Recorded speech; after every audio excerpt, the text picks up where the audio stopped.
Hello, hello, hello. We're having some technical issues, guys. Oh, there he is, there he is. Hello, welcome, DG. How are you doing? For things to load. Welcome, thank you. Took a little bit of time for things to load, but how are you? Hello, everyone. Hi, Beebs. How are you doing, man? Not too bad, not too bad. Just, you know, doing my morning wake up with some coffee. How was everyone today? I got my whiskey, by the way. No, not a good wake up for me, I'm afraid. All right, let me see. Coffee good. Welcome, everybody. Good to see you all in the chat already. Really nice to see you all. I'm having still a little bit of a cough, but it's not that bad, so we should be okay. All right. Thoughts on the pink fire? So you've made improvements. Okay. Yeah. Pink fire, HG. We're waiting. Hopefully they fix that soon. I don't know if because everything is pink now. Even the fire on the lava planets and stuff as well. No. Some of it is. It's all. They're all changed different colors. Some of it's blue. Some of it's red. Some of it's pink and orange. I mean, but the fire barrels are still regular fire. Yes, yes, true. I mean, I'm okay with purple fire. I would like them to just allow us to change the color of the fire. That would be very nice. That would be helpful, yes. There's a few things if you look carefully, there is normal fire in the background of it. But for the most part, it's predominantly pink and purple. And that's a little bit weird. But then again, we are humans. So what's fire to humans? Hopefully we get some consistency with the fire graphics, but yeah. I see you've made some changes to the studio. It looks great. I like it. We moved away from the planet. Hopefully, that will avoid people just jumping in the game and bothering us. Well, if I recall, the last time we had some problems with multiplayer and whatnot, we ended up using the old-fashioned studio back in the Yes, day. we did. So, yeah, this is good to be able to join you on your freighter studio. It looks great. I mean, we have a, it's with the view on the planets in the back, Yeah, it's gorgeous. I like that. I like how you built it using the tables in the background there. It gives some texture on the walls. Looks really good. Little some stands. Windows look great. I like that. Those are okay. Yeah, yeah. Those are wooden windows. Looks wonderful. Yeah, well, I Trust had, you to come up with something really good. I sent you a picture of what I was doing before, and I used Yes. the what you call them, the screens for Windows, which Yeah. was okay, but you couldn't see outside. It kind of lost its transparency when you work too far away. And then, of course, the cache pin glitch came out, and I was like, let's do some Perfect changes. timing. Yep. Yep. It was good timing on their part. So I've been enjoying that an awful lot myself. Have you been playing much No Man's Sky lately, DG? Oh yes. Much, yes, you have. Much. Oh yes. A lot of building, a lot of exploring, a lot of everything. I never stopped playing. There's Never always stopped something playing. within the community. Yeah. How about yourself? I have to say, I think the last time I played No Man's Sky was when I was making my video about the gold mine, and then I have actually taken a massive break of No Man's Sky and just played some other games just to come on. I needed to kind of step away from it for a while. Yeah, well, you just had a pretty large build, a collaborative build with ER Burrows, Pez, and JC, and that was a pretty big build itself as well. Very big project. So I'm glad that is finished for you and you got that out, and very successful build. So that's a fantastic mind you guys have there. Every time after a collab, I always have like this massive gap of inspiration to build anything else.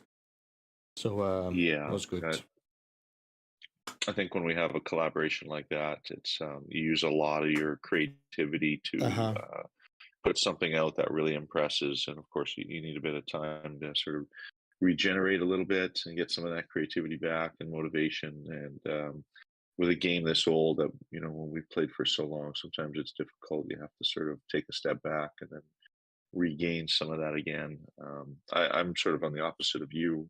I've been really motivated and have an awful lot of creativity lately. So I've just been playing as much as I can and trying to put out my own little videos and whatnot as much as I can and get it out there. So it's been good. It's been really good. Got some really good builds and I'm happy with them. So yeah, I saw your video about the build that you did, but that's some time ago that you did with the Action Pants Gaming Lily and Possess, which I really love that build as well.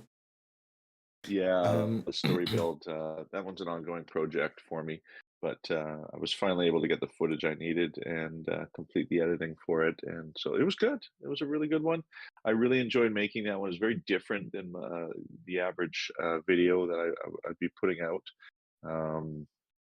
So I had to really put my head, together and think about how I wanted to tell that story. So it was good. It was really good. Things like that were good. They help keep things fresh, at least for me, anyways. Yeah, yeah. I've had a lot of really good ones lately. I'm really, really happy. I had the Indiana Gek and the freighter build and just a whole bunch of mishmash of stuff, which it's been really good. Yeah. I've seen a lot of. I mean, I've been lurking in my own Discord a lot. Seen a lot of great builds going on there. A lot of great designs and ideas as well. So that's very talented builders. Yeah, I've been really impressed with the with the talent we have in the No Man's Sky and in our community for sure. Absolutely. Yeah, everyone is really showing their skills and drive to want to come up with some creative ideas. We see some really good ideas out there, and there always seems to be a new member with new wonderful ideas and Hmm. some creativity. I've seen there's a couple of new ones out there that in the recent month or so that have sort of come forth in the um, uh, uh, popularity or some really skilled building ideas, Hmm. and that's always refreshing to see a new face. Yeah, true, definitely. I mean, every time I'm seeing somebody popping in the chat and the Discord is like, he gets a hi from everybody, and the first thing they do is, or they get a hi. That's a he and a she. They get a hi from the community, and then straight to the base building section and dropping their builds. It's nice to see that people just come in and share their creation straight away. They're really, look what I did. Yes, well, I mean, it is the Beeble Hive, right? It's the builder's place to be, and we try and welcome everyone and let everybody know that they're all welcome, and all of their builds are important, and we always, as you say, we always try to be very supportive of everybody, no matter what the skill set, and that's important for confidence levels and for people to continue playing and building. So um, Mhm. we just keep promoting that, and that's what we do. So Um, so we have a special guest today. We're going to be talking to him later on. You already know who he is, but so I oh don't want to. yes. I don't want to be talking too much about speculation and about what is going on in the future, because I'm sure he's going to want to join in that chat. Yes, absolutely. Everybody loves a little bit of speculation talk.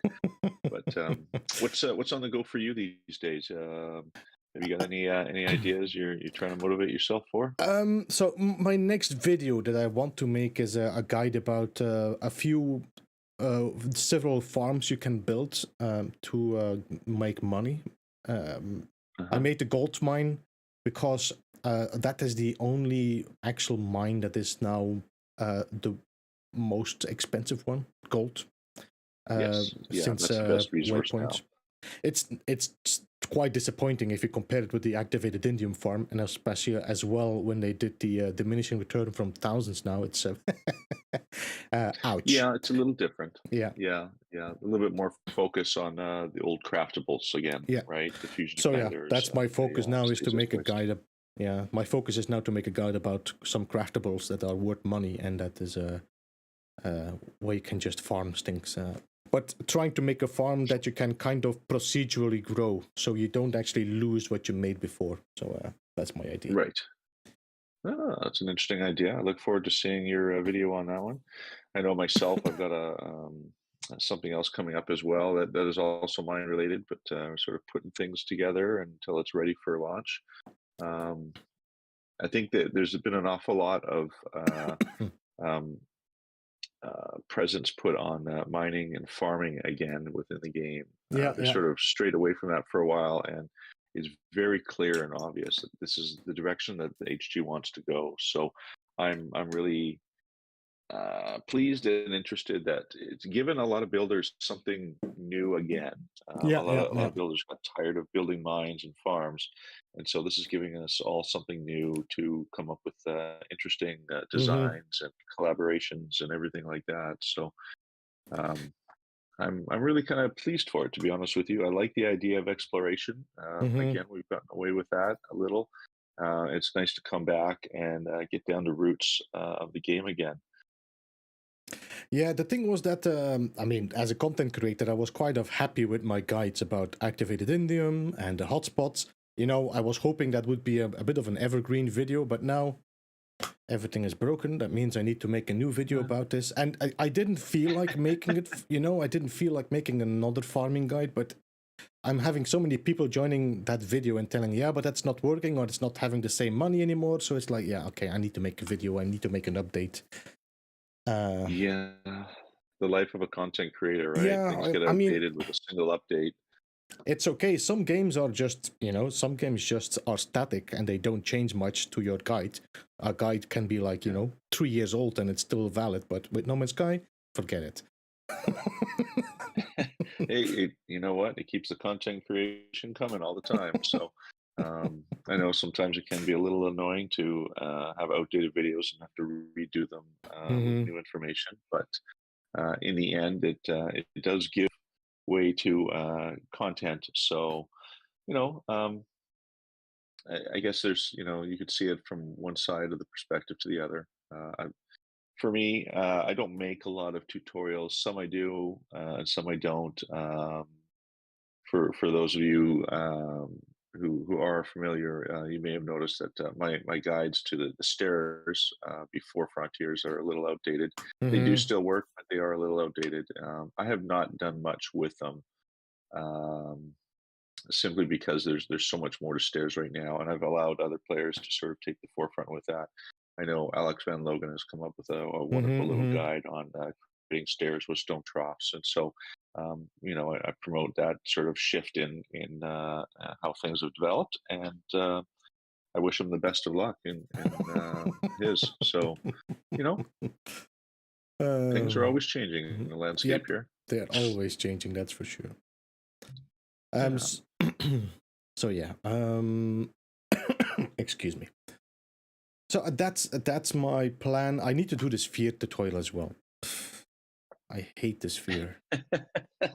You hate that sphere. I don't know what Oh it my is god. about it that you I think it's because it just takes time to go through and do that repetitive thing It's 32, 16, yeah, 64 times, depending on how big. Yeah. that's and this is a guide that takes like 2-3 hours recording. Then you have to edit it all out, cut and do, and then it's gonna have like a video of 40 minutes. Well, yeah, I will do I it. don't think I do it in this yeah. winter. I don't think a lot of people realize just how much effort is put into making these tutorials, whether Hmm. it's a short tutorial on a quick little, a game thing, or a game mechanic, or sort of something like how to do, something that's very large, like an ambitious project like the Sphere. Hmm. They take a tremendous amount of time. You're right. I know I myself will make several cuts until I get it right, and my words don't always come out right, and there's all kinds of things that we go through. Uh-huh, uh-huh. Yep, that is indeed. But It's like I have to do then a new voiceover because I made a mess, or I start mumbling or swearing. Then I have to cut that yeah, out, yeah, overlay that with a little bit of cleaner voice.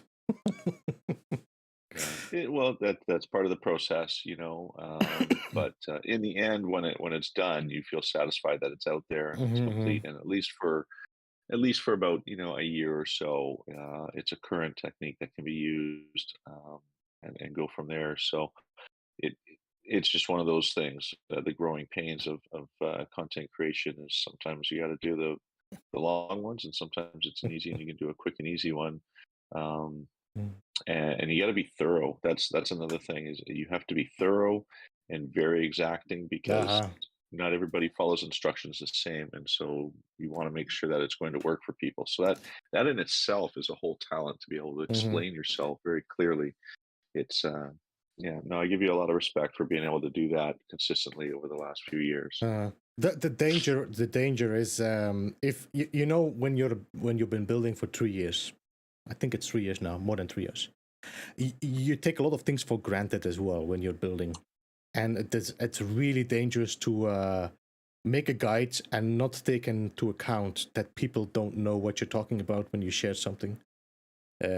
So I'll have to be very careful with that sphere technique to make sure that everything is shared properly with every little detail in there.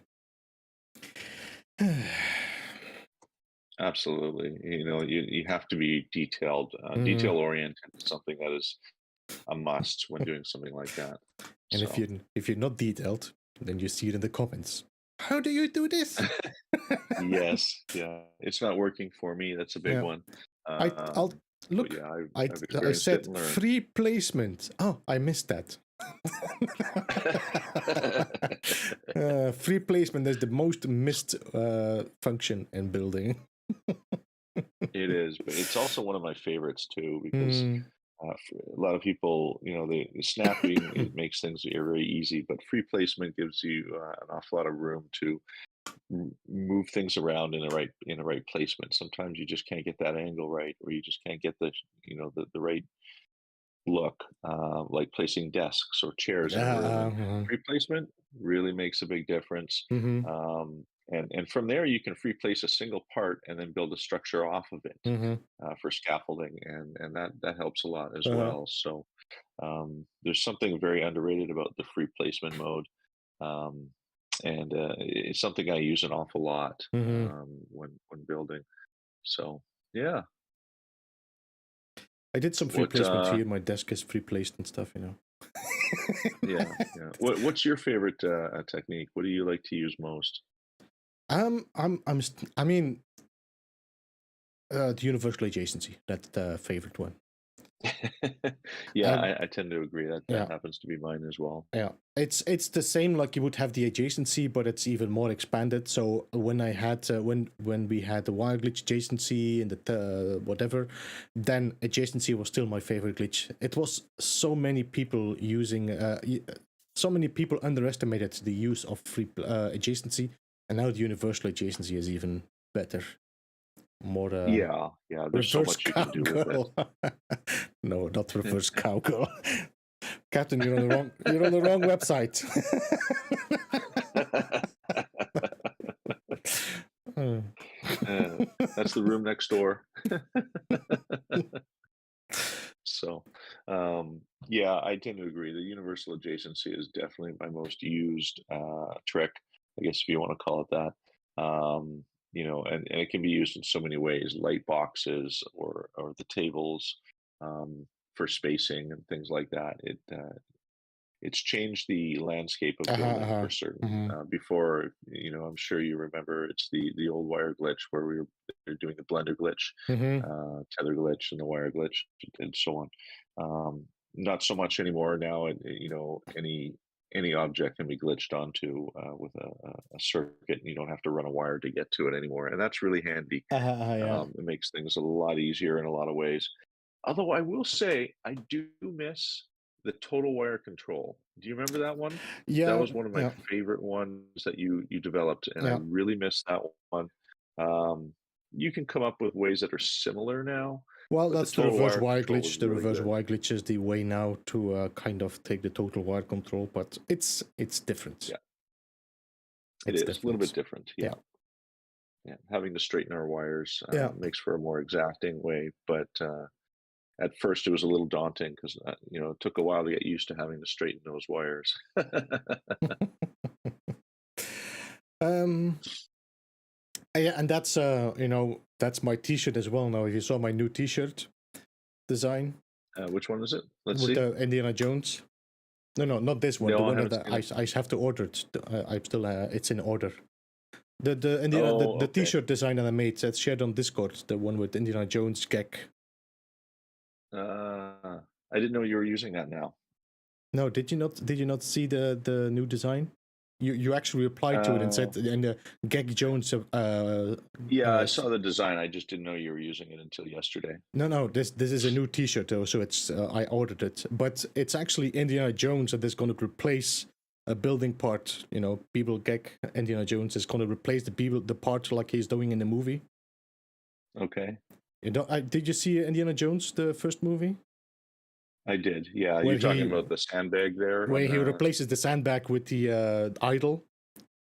That Uh-huh. was actually an adjacency glitch, so that's why my T-shirt is. He's doing an adjacency glitch. He's replacing the idol with a bag of sand. So that's the idea behind the T-shirt. If nobody got that. Yeah, for me, it just shows a glass. So I was looking at that, and I'm like, I Oh approve of no, this. it has a glass. It has a T-shirt. It has glass and T-shirts. Okay. Yeah.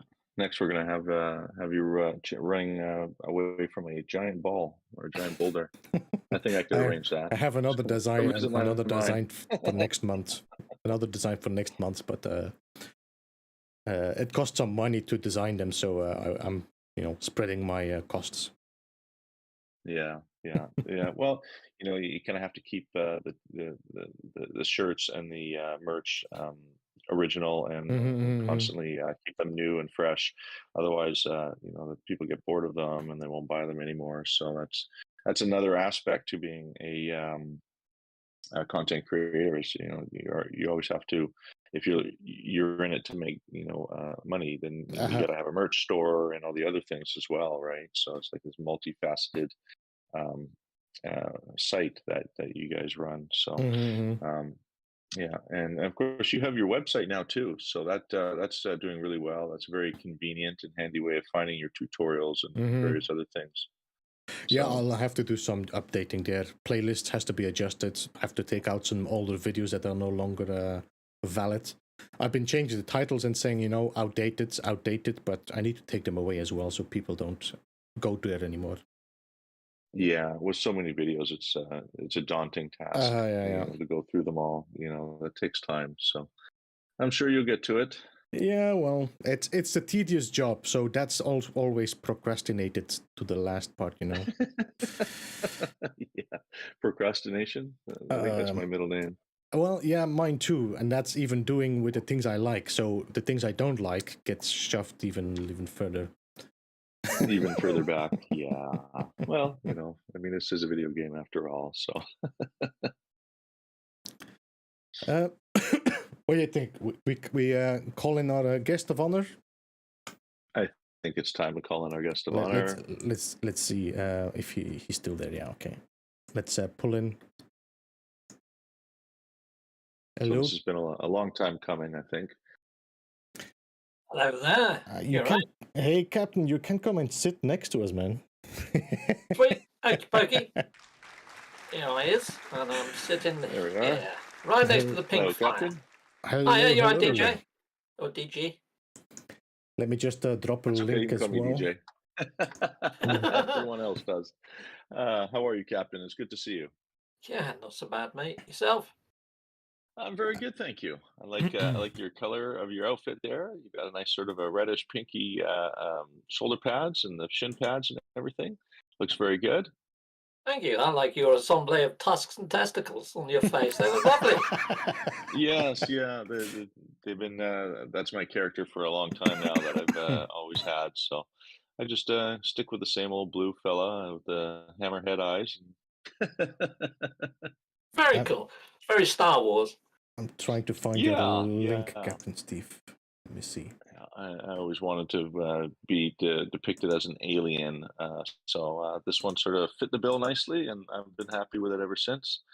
So we've got ourselves a nice mix of characters here with Beeblebum as the Gek, some blue alien, and we've got I guess the anomaly with the Gek helmet. So that's a sharp helmet. I really do like it. I wish that would be available to other character visages. It reminded me of Grimlock from Transformers. That's why I went for it rather than Gek. But yeah, it's a Gek helmet. Let's see if you can put it on. No, sadly I cannot. This is weird. No, Gek cannot wear their own helmet. See, Professor Cynical's managed to do it though, hasn't he? I guess he's done some sort of game editing or glitching or whatever he does. I know that some people use a mod to do it as well, or you can make your character so small it looks like a Gek, and then you put the helmet on. I think. Yeah. They shorten the character, and then you put the helmet on without modding. That is. I've tested it a little bit when it first came out. I just I never really got used to that type of character, so I stuck with the blue. It works. So anyway, guys and gals, everybody, we have Captain Steve in the chat. Of course, I think nobody here does not know who's Captain Steve. But I dropped a link in the pinned comment there. If you have not checked them out, definitely go and check out Captain Steve and subscribe so you can get some more fun content. He's definitely a cool dude, very unique and fun content to go and check out. Thank you, Beeble. Yes, I've always enjoyed a Captain Steve video. You have a unique style, in your videos, and I think that sets you apart from a lot of other content creators, which is something that we all strive for, is to be our own style and separate than everybody else. And Is that I haven't had a chance to actually get to know you very well. Is that something that you developed a personality for in game, or is that how you are in real life? Yeah, no, it's kind of like an in-game persona, if you like. I mean, I do speak a Hmm. little like this in life. I've just taken up a couple of octaves. I mean, Hmm. if you watch my vlog videos, that's how I am in life. So it's not too Yes. far removed from how I am in game. Well, you're pretty casual, right? And you've got a casual sort of air about you. But it has a very unique style to it, and I think that's a really important thing when you're putting yourself, your face, and everything out there as a content creator. And I really kind of dig that, where you sort of found something that you can latch onto and use, and your own personality. And I have seen your vlogs, a fair amount of them, and that style is it sets you apart very nicely. So it's really kind of cool to see that. Um, that is what you see on video is the person that is in character in real life as well. So I really kind of like that. Feels like it's your life. It's mind blowing. Thank you for all these lovely comments. It's beautiful. Thank you. You're welcome. Yeah, when go ahead, Beeps. when you started your videos, you actually wrote, or was it in your about section? You talked about that you tried to use two comedians, I think, the Tick, I think, and was somebody else, but I forgot the name. Captain Steve, wasn't it? And Yeah, your the Tick and Matt Berry. Matt Yeah, Berry, yeah, that was the one that you were trying yeah, to use as a persona, like in your. yeah. I It's for- sort of moved away from that yeah, slightly yeah, yeah, now. It's yeah, kind of yeah, evolved slightly, but yes, that's how I started off. Yeah, for good memory, mate. Good memory. yeah. Yeah, I I love the remember tech. because That I was one love of the my Tick. It favorites. was one of my favorite TV shows as well. But both are good, aren't they? Even the remakes are quite good. But yeah, Mm-hmm. I even like the cartoon. Big fan. I never saw the cartoon. I saw the TV show, the last one with the. I don't know what his name is. I forgot his name now. Uh, Hmm. anyway, Yeah. so Captain Steve, what have you been up to? So I've just done another playthrough in relaxed mode, Mm-hmm. just to see if anything has changed. And the last episode of that playthrough, episode 16, pretty cool. It ended on episode 16. There was a load of sort of really foo-barred up things. There was a lot of strangeness in that episode. Yeah, so it ended up doing a Groundhog Day on me. I ended up doing Oh, the purge like twice over. It was freaking weird. I think this is not a new glitch. This is something that happened before as well, no? I think it happened back in Yeah, 2018 yeah, when it yeah. first dropped, Hmm. and then they fixed it. Yeah. And now it's back again. With these It's glitches have like a long life expectancy. not good, but Um, still enjoyed it. Yeah. Thoroughly Bugs enjoyed it. just keep reappearing.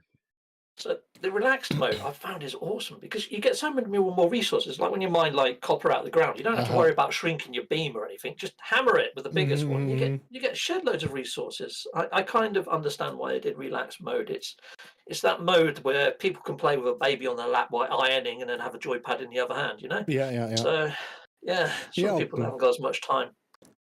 I think it's. I mean, people still, if they want to, they can still dupe or use mods or the save editor. But in one hand, if you really feel like you don't have the time for the grind, relaxed mode is a perfect mode for you. I think. Which is nice. I mean, to everybody their own style, of course. I've not tried relaxed mode myself. I went all the way to the other side. I saw, yeah, you madman, yeah, pretty darn awesome. It's a shame they didn't give more no HUD options, so you could still have the mission markers but get rid of everything else. I hope they give more options in the future. It would be nice to be able to just disable multi-tool starships, things like that. Just like that. Yeah. I think it would be great to just. I think it's a sign of things to come. Yeah, maybe. The full customization, right, of different modes and models, changing the style of gameplay. They've gone this far. I think that they would probably go a little bit further and make a few more adjustments. Like you said, no ship, no multi-tool, things like that, where you can toggle those on and off. They've got a long way. They've really come a long way. I've tried a couple of different modes myself. I've tried the extreme, permadeath for a little bit there. I have a permanent essay, which I enjoy very much, and they've improved the difficulty on that one a little as well. So I haven't played around a lot with the highest difficulties settings. A little dabble in the relax mode and things like that. But I've come to get used to the modes that were currently available. So most of my game saves, which are currently already in those modes, I've left just as is without changing. Um, and I still really enjoy, all the aspects of the game, whether the easy parts or the hard parts. Hmm. um, we're sitting with like 2 updates in the internal waiting there. You guys have any idea what we can expect? I hope there's a few multiplayer fixes. I do know that there's a little bit of an issue with base rendering and uploading. That's a weird bug. So The I'm weird thing hoping. is that it's only an internal, it's not going to experimental, so it feels like it's something they're holding off. So it feels more like an update, or it feels like an expedition. I don't know. What do you think, Steve? I think maybe they might have been trying to work very hard on getting Switch on the same even par as everything else. So maybe looking at multiplayer for Switch, perhaps, to bring that into the verse. I'm very doubtful that they'll bring anything big in November or December. They haven't other years. It's always been quality of life updates if they brought in anything like Synthesis, or was it Visions or was it Prisms? I always get mixed up with the two. I think it was Visions, but both of them were quality of life. So if anything, maybe there might be a quality of life update that just polishes up what we already have Yeah. rather than adding to. I think Prisms was September, no? No, so Prisms was an early year, I think. I'm not sure. Okay, yeah, I think that was April. One of Yeah, them was yeah. April. Yeah. So it must have been Visions and Synthesis then. That I'm Yeah, thinking of. They were Synthesis both was one November. late one, and then we had this Halloween update with the Desolation. Delectrators. That was also in October or November. October, I think, wasn't it? Yeah, that was Yeah, October. some unexpected ones, but very But, welcome yeah. ones too. Yeah. But it feels like we're getting really late in the year to get another update. If they want to do another Redux as well. It could be a chance for another I would like to expedition. see. Hard to say. Mm. I would like to see a Redux, as Beebs was saying. I like the fact that they revisit those old expeditions and allow players who didn't have the opportunity to play them the first go around play them again. A lot of things that I hear amongst the community is, they wish that they had the ability to play them again, so they could get some of those building parts or items in the Quicksilver menu for their game. So I would really like to see that, but we're looking at what, 8 now? 8 expeditions Yeah. to do that. That takes us a pretty significant amount of time to allow those to play, even at 2 weeks per expedition, which they did last year. So anyone's guess. Maybe they'll break it up in 2 segments. Every 6 months of the year, just do a little redux of them. But That, or they just I'm, give us the last 4 that we did, no? They don't give the I whole don't know. 8. It's hard to say. Yeah. I was thinking that it could be logical because Hello Games go into hibernation mode normally November, Yes. December, January, and then wake up February time Yeah, or whatever. yeah. But then I was also thinking we haven't got the Apple iOS version yet, and also PlayStation VR 2 is just in February. Yes. So maybe they might do a Redux after it comes out on those 2 platforms, so everybody can enjoy it. Or else they might have to do another Redux. True, but Redux of the Redux. Yeah, true. But it feels like if let's say they do 2 weeks per expedition, and we say like we do 4 of them, that means there's going to be 2 months. That means December, January. I don't think they can do the whole 8 expeditions anymore, even from now on, if they do 2 weeks per expedition, because that's 16 weeks. Yeah, that's not literally 4 months. Yeah. So it's not possible, because normally in February there's going to be a new update for sure. When they did the last Redux, they kind of made some of the missions a bit shorter and simpler. Yes. If they could make it so maybe each one takes 9 days total, and you've got 8 of them, what's that? Is it 63 days? So that's just 2 months roughly, isn't it? There or thereabouts. So it's possible. I mean, we finished the expeditions in 2 hours, so it's not that is hard. But Yeah, no, you did. Frickin' heck. Yeah, watching you, Jason, and Survival Bob go at it, just shaving seconds. Oh, and Zane. Yeah, they're freaking crazy, you guys. I don't know. I'm just not that quick on the old joypad. I guess on PC it's a lot quicker to menu hop and stuff. But seeing you guys just whirl through menus and hammer it's just mental. yeah, it's just, but it's also getting used to, you just, it's like, how you call it, muscle memory, and you kind of start to know where you have to go. But it was fun. I did not join the last expedition anyway, speedrun. I wanted to like a break, and I wanted to chill a bit. Getting back to the Redux, if you don't mind. No, go ahead. Another interesting option for instead of necessarily the Redux on those is they have the option to choose one of the expeditions at your own speed. So they have them available, and when you click on the expedition mode, it gives you a list of 1 to 8, and you can choose, at your time. Maybe you've done 1 to 6, and then you took a break, and you just want to play the 7th one, or the 8th, or what have you. That would be another interesting option, I think, that they should visit or at least explore. And I think that might be a better way to go when you've got so many expeditions out there now. Instead of dedicating the time, people can choose whichever one that they want and when they want. So that might be a good way to go for HG. I was hoping that they would actually just make a storyline or something out of the expeditions and just let people play a new campaign out of expeditions. It would have been easy for them. It just gives a lot of more new content, and it would be, everybody would have the possibility to get to the rewards. Because there's the amounts of NPCs in the Nexus doing nothing. They could give an expedition to each of the NPCs. Hit them up. They give you some backstory. Let you run an expedition. That'd be cool. Or they could open one of the doors. They could open one of the doors that are still not used, and have access to like a gallery where you can go in.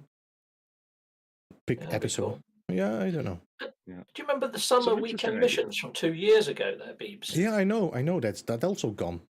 Yeah, it'd be nice if they brought that back. There's a lot of story and lore that nobody can find anymore. Only the people that actually played that know the lore, which is a bit of a shame. Especially now that you saved the lore in your game. Yeah, they could do with bringing that back in, because nobody really knows that Ariadne is an imposter, anybody new to the game or anything, do they? Yes.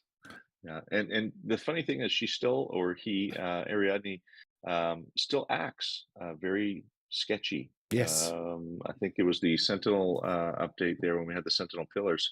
That character was very sketchy, and still had that same sort of character sketchiness to her. I'm not sure what the sex is, gender for that one, but very sketchy, and they're holding that still there. So you would think that they would want to revisit that, and I missed it. I really enjoyed those little lore stories that they came up with. I would like to see those return in the weekend missions for certain. Captain Steve, you're definitely onto something there. I mean, it's all there as well, no? I mean, it would be so easy for them to just create a storyline out of it. It would be no extra work. They don't need to hire anybody new to write a storyline. It would be so much free, easy content for them to add to the game. It's a bit of a waste. They hired Greg Buchanan to do that writing for all that weekend mission. True.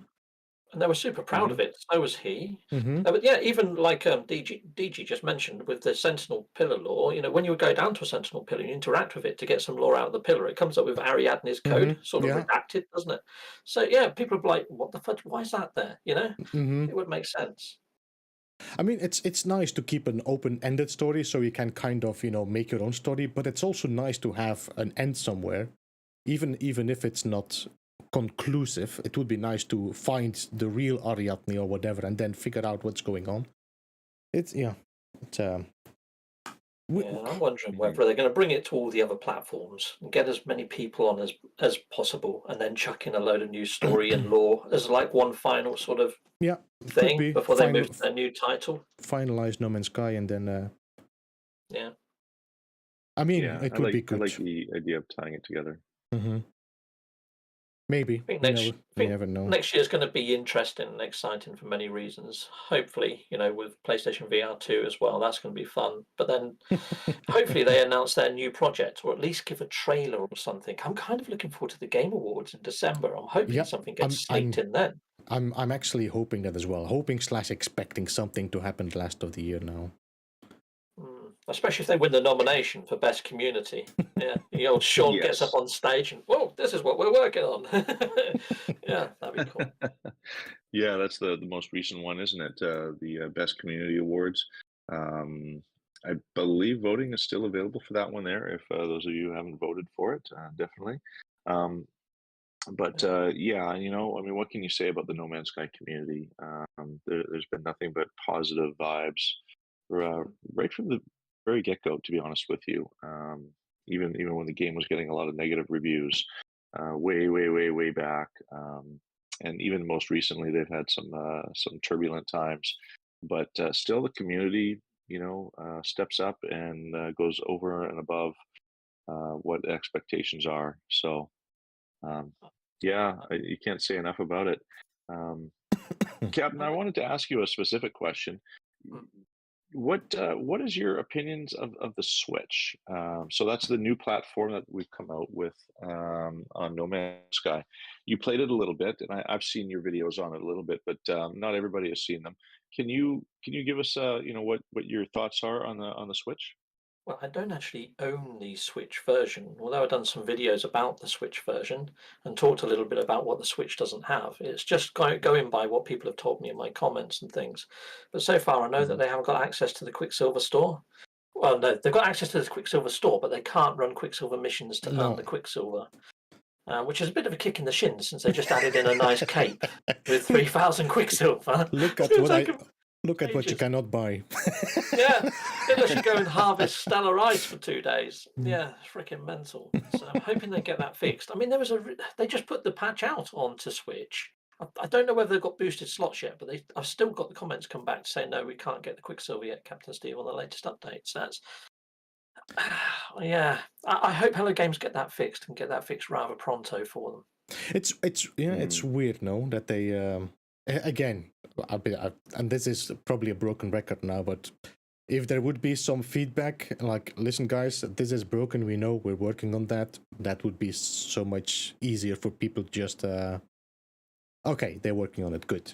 We don't need to worry. That's just the mindset would be great for people. Yeah. Well, I Anyway. know that Nintendo has to approve all updates before they launch them as well. And so what goes out with HG, you've got a period of time of waiting for the approval as well, where they go through it and make it, I guess, suitable for Mhm. releasing to the Nintendo crowd for the Switch. I don't own one myself. I'm kind of waiting to see whether or not when the iOS comes out, whether or not it's worth it to buy one or the other. But I'm really excited for the Switch part of the community with a lot of new players, maybe that currently have a Switch and have decided to get the game. So that would be an influx of new community members entering into the community. And like you said, there's no Quicksilver missions yet, but Stellar Ice is available. And for what I guess, what is it, a 1 in 8 chance of collecting Quicksilver with Stellar Ice? It's a little bit of rolling the dice, but interesting bug I did notice with Stellar Ice is on PS5. Uh, Stellar Ice deposits, or at least on my PS5, Stellar Ice deposits are no longer Stellar Ice. So the anomalies in space have changed, and on other platforms they have not, which is really kind of interesting. So I'm wondering if there's some interesting bugs that are at play it might be the reason why they're holding back on Quicksilver being issued. Well, we have to Sure. see. What are your guys' thoughts? I'm not too sure. I mean, I did a video on Stellar Ice, and I haven't had many Hmm. people complain that it didn't work, apart from those that weren't in Euclid, which you usually get a batch of those. So, yeah, but yeah, Yeah. and it worked for most, so it's all good. Going back to the community award quickly, though, I think yeah, with Waypoint was probably the most divisive update, but Hello Games really did listen to all the feedback that was going Mhm. on. Uh, they put some weird stuff into the experimental branch. Let's face it. And I'm so glad they sort of changed their mind on the yellow Mhm. star idea for people. Mhm. But yeah, it was an interesting one. But they Yeah. listened, and Hello Yeah. Games has always listened, so they definitely deserve the reward. I think the yellow star, for example, that was like in my opinion, and I'm not sure if that's true or not, but I felt like this was a panic move. I think they were really rushing and trying to fix and making sure that the community was okay and happy with what was happening, the changes, and that star was was something that people were like. Some people were annoyed with, that there was a relaxed mode and everybody can now just play without having to farm, And I think that was like a kind of a panic. Let's make sure that people know that they added it. And then, of course, they saw that, hey, shame. So they changed it. The shame mode. But it's Yeah, good. You see that they are responding to it. But I feel like that moment was very shocking for them as well. I think what happened there, that the responses by many of the community, being quite Your verbal. video was comical with the shame bell from Game of Thrones. I freaking had me in stitches at people. And Yeah. I've done a couple of tongue-in-cheek ones. I know that I did a very critical review of Waypoint because I just didn't understand the direction at first, but now I get it because now I've started doing my relaxed playthrough, and you've got to dig up half a blinking planet to get enough for your base parts. Who wants to do that? I mean, it was okay for us because we was getting base parts in sections, like every 6 months to a year. Yeah, true. Perfectly fine. You try doing that again from the start. You just look at the screens and go, no, just no. I'm going to turn this off. This is too much. 760 savage data you need, I think, something like that now. Insane. It's a fair amount. Yes. Yeah. So well, there's a lot of base parts. Us builders, we like our base building parts. So I guess that's the cost of being a base builder and having a lot of parts available to us is we got to pay the price to get those parts, whether you use game exploits or not.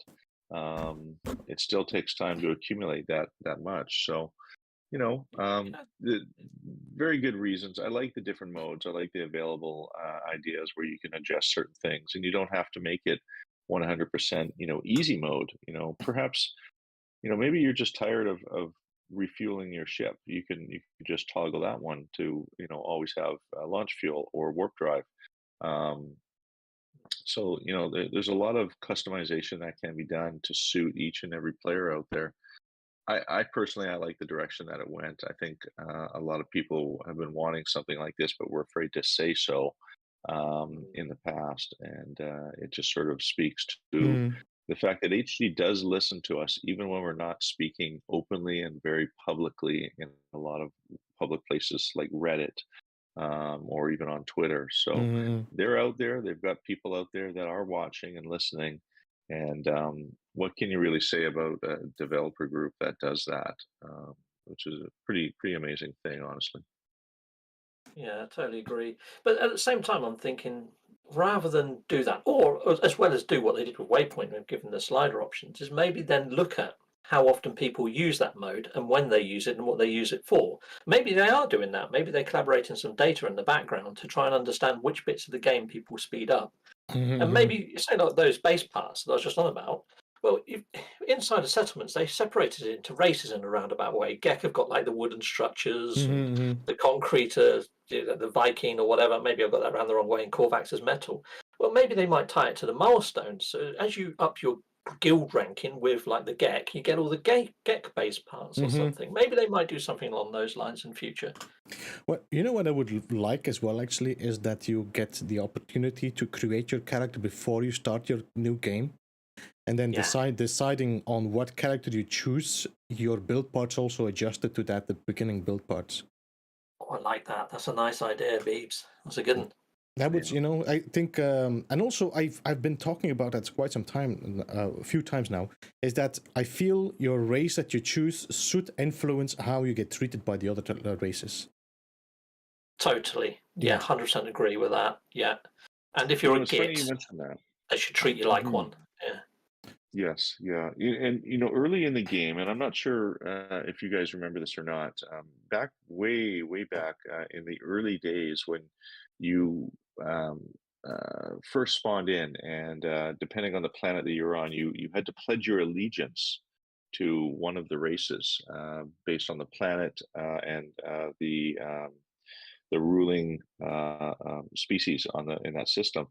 And I always thought that that was going to be a thing. I always thought they were going to incorporate that in the game, and it never really went anywhere. And I always thought that they should have done something a little bit more with that. And like Beavis was saying, when you choose your character, you get treated like that character. So preferential treatment, in certain systems based on who's ruling that system, whether you're a Gek, a Korvax, or a Viking.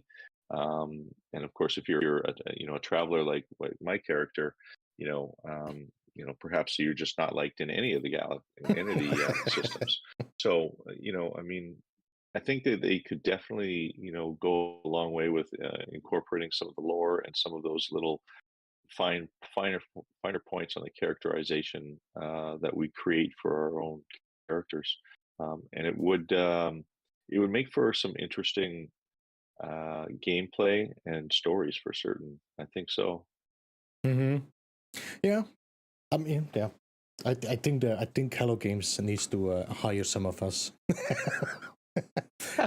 Just sit In our around the table. dreams. Just sit around the table with us. We give you our IDs, and then you just decide to do it. And we don't even need to be paid because we just enjoy playing this game anyway. Well, I suppose if we keep talking about it, they might listen and they might do something with it. So you never really know. I can make a meet. Sean, if you're here, I can make a meeting room in my freighter, and we can sit in the meeting room. We don't even need to go to a Guildford. He's not coming to your meeting room. You're going to put him in the fireplace. Beeble's metaverse. Yeah, nice. Yeah. So okay, sorry. Where were we? What were we talking about before? Because we're starting to the waypoint. We could talk about speculation. This is speculation. Before we do that, since when have you been starting to play No Man's Sky, Captain? I'm sorry. When did I start? When did you play No Man's Sky? From when did you play No Man's Sky? I pre-ordered it, so, Okay. so I got it right at release. And I loved it at release. I mean, I watched Angry Joe's review, and I was like, "No, you're talking complete arse and biscuits. This is the best game ever."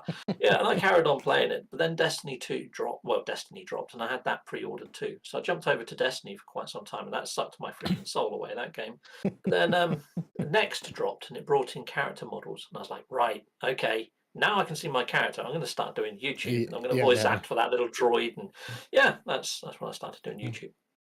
Cool. Yeah, there's quite a few people that we already interviewed that were actually day one players. I really enjoyed it as well. No Man's Sky when it's released, the planets, the just the solitude in that game. I really enjoyed it. But every update as well. Every update that dropped just added a new adventure for me. But I have really good memories about No Man's Sky 1.0. Yeah, same. It's definitely grown in the content that they've put out there from the days of hunting, a bigger ship with more slots, all the way up to what we have now. And like Beep says, he's enjoyed every one of those updates and grown with the game. A lot of people have taken breaks, over the 6 years that it's been out there, and come back to the game, and that really speaks to an awful lot of the hard work that they put into listening to the community and trying to put updates out there that bring players back into the game. So I mean that's a pretty important thing to constantly have those kinds of updates put out there. the waypoint is, like you said, Captain Steve. It's probably their biggest game-changing update altogether, and I'm kind of looking forward to see where they're going to go with this. Initially, it didn't get a great response, although I enjoyed it myself. I think a lot of players are going to start to understand why they went this direction, and I'm looking forward to some really big things coming up ahead. Mm. What would be the big things you think is coming? Well, okay. Well, the customization, I think, for starters, the ability to have the different game modes that are customizable. I think, a lot of people, they listen to a lot of the players, specifically, when we had that expedition, I think it was the seventh one, where it was the permadeath expedition. Hmm. A lot of players, they did not want to play that, and they're very upset about it. But they wanted that end reward, the space whale, the living frigate. So a lot of people felt pressured to play it. They didn't want to do the permadeath mode. And I think the ability to change the difficulty settings, even on modes like the permadeath mode, really speaks to a lot of players. I think base building has been changed and revamped quite a bit over the years. I think they made it a little bit easier for people to learn how to build and to grow and develop new skills just in the whole base building category alone. Um, Things like that, I think, are the way the future of this game is going. It is an open sandbox, and so you kind of have to appeal to a lot of different groups. Some people like story and exploration, others like a little bit of PvP. And they did a number of updates with PvP in mind and combat and things like that. And I think now they're getting back to roots a little bit with some exploration. I mean, after all, we have, what was it, 18 quintillion planets available to us to explore. So, I think they're trying to get back into the direction of exploration and space, actual space exploration. Um, like you, Beebs, I enjoyed the solitude of going out there and playing alone without the multiplayer. And perhaps that's the focus and why multiplayer might be suffering right now, is that they're not necessarily putting a lot of effort or as much effort into the multiplayer aspect, because they're working on other things which may be bigger. But it's really hard to say. They don't talk much. They don't tell um, anybody what they're doing or anything like that. I think the most we've seen Sean Murray speak openly and publicly is in this last update. And he did tell us what was coming, and a lot of us just didn't listen. So, And what do you think, Steve? You have any ideas of what you're expecting for next year? You know the living frigate mission, when Mhm. you interact with your first living frigate, it gave us those three options. What did you choose? And one was a giant fauna type planet, city planet, Yeah. or veined idiom mountings or activated idiom mountings. I'm wondering whether that was an inside roadmap and they just wanted to get the players' feedback on which one they should implement first. I think we're probably going to get all three, but they just want to know which one we want first. Yeah, that's I also think with everything that we've seen with inside, say, Outlaws, it's like when you go to an outlaw station now and you interact with the station core at the back and it's all busted. It says glass, glass, glass, glass, glass. And we've had so many hints about the realm of glass. And with Sentinels, we know they come from the realm of glass and they blip into our iteration all the time.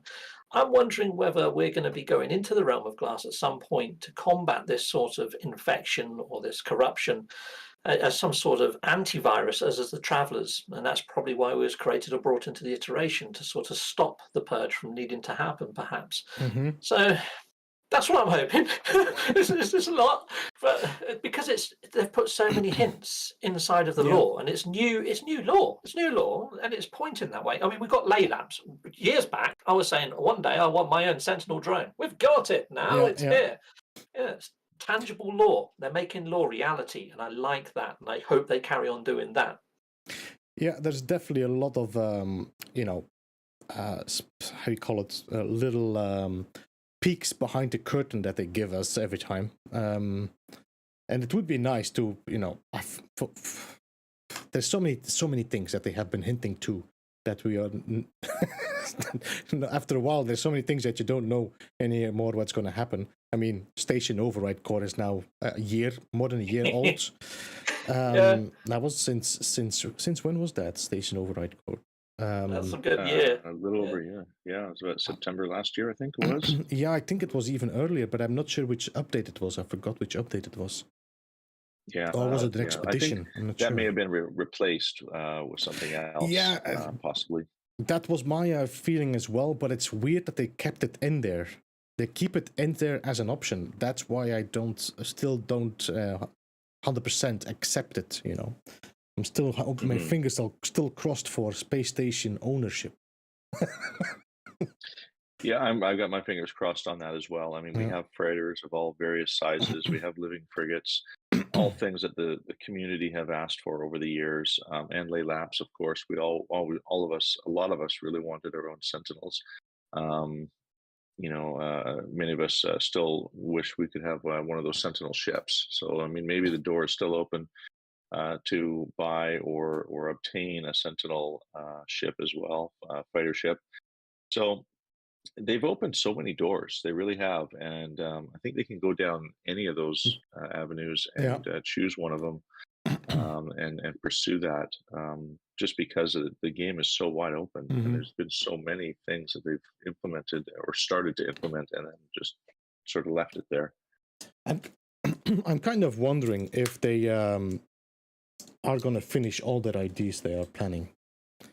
You know what I mean?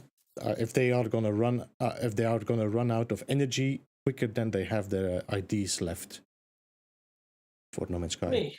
For me, I kind of feel that No Man's Sky is a sandbox. It's more for their procedural engine and what they can do with the engine. I can't wait to see their next project. That's what's really exciting me. But at the same time, you know, this has been a labour of love for them. And at the moment, it's the only thing really bringing revenue into their offices. So until they announce that new title, I think we're going to still see a heavy influx of updates in the same sort of vein that we have before. And I'm hoping that they bring more content-related ones, but I also feel that they need to strengthen everything that we've got now. It's like that mention in the Living Frigates of maybe cities on planets. It'd be nice if they just gave the settlements a complete overhaul and a rework, because a lot of the buildings don't have any rhyme or reason, and they don't feel like they're needed. It's just dressing, isn't it? Yeah, but I mean, it's going to be hard to give every building I mean, yeah, I don't know. I think No Man's Sky is probably going to be a tough game to make a viable city. You know, with every piece of building has a application. You know what I mean? The way I kind of envisage them maybe doing it is if they've done it in a system where there was no base building. I know that's going to upset you. Completely locked it down so they could make a complex city of their own that had meaningful stuff in. Because as soon as you start building bases and people build complex stuff, it's probably going to crash every iteration going. But if they made it so you can't build on that planet or that system, and you know, when you're walking in there, it could say, you know, this is a restricted base building area because it's got a city in it. You know. I mean, it would be nice to explore. Take up a lot of rendering. Yeah, that's why they are not in the Switch.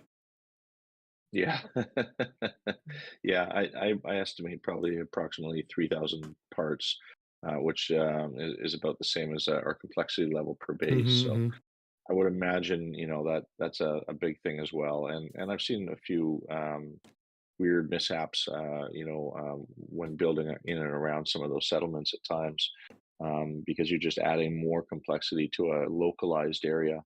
A city would be really kind of cool, and a lot of people have asked for a city.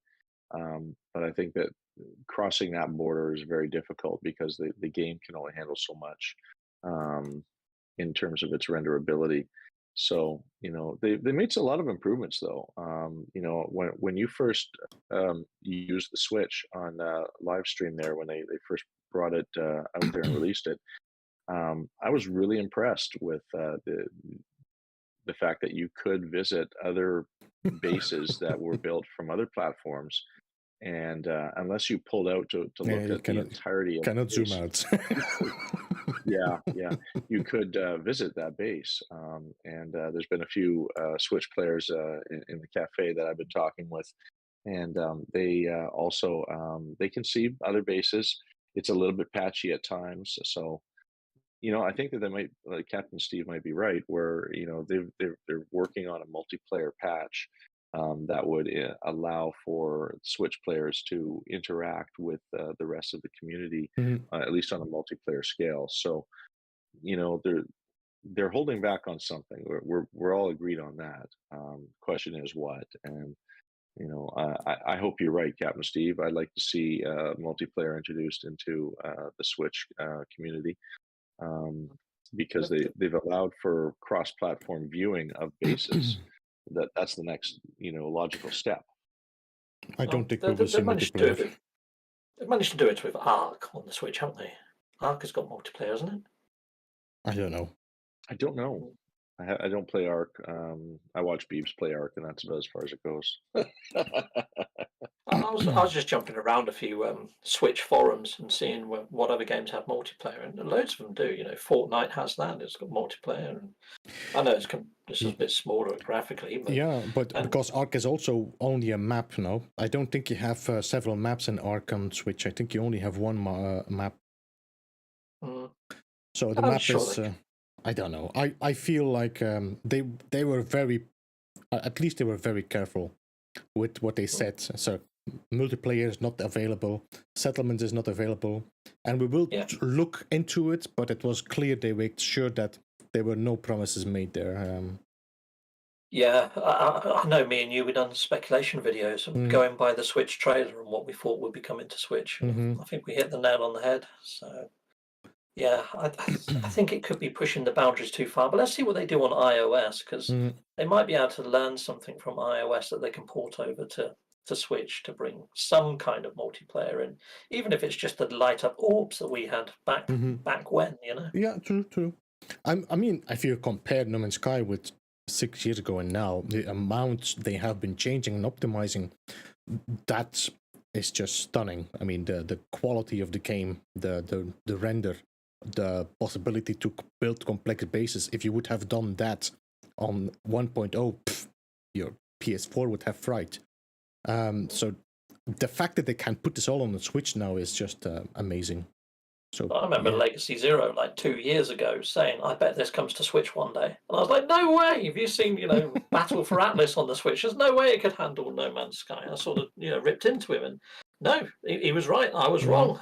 I don't think you can ever say never when it comes to Hello Games and what they can do. So it's one to watch. I think. I don't want to overhype it and say yes, they're definitely going to get multiplayer, but I'm not going to rule it out either.